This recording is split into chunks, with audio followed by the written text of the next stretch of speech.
On a visit to Moscow, the Syrian foreign minister announcing what on the face of it appears to be a change to his country's position.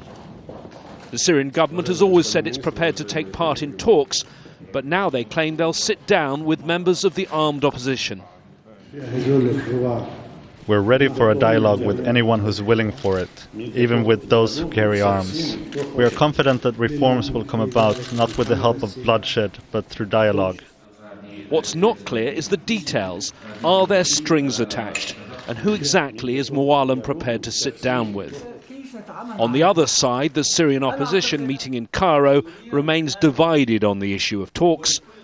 Their leader says the Syrian government hasn't yet demonstrated it's serious about the idea of peace talks. The opposition coalition has laid out conditions for dialogue, which is not meant to buy time or drag out the crisis.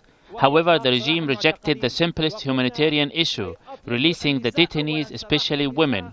We are open to all options towards ending the killing and destruction.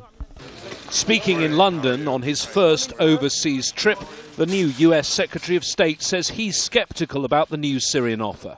It's pretty hard to understand how, when you see these scuds falling on the innocent people of Aleppo, it's possible to take their notion that they're ready to have a dialogue very seriously.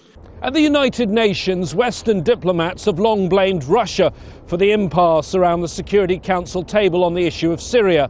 The Syrian foreign minister's latest comments were made in Moscow, and the opposition have been invited to Moscow, an invitation they're not accepting for now. One diplomat says that the increased engagement by the Russians could be a positive sign. But it's hard to be optimistic about a crisis that's now lasted almost 2 years and led to the deaths of at least 70,000 people.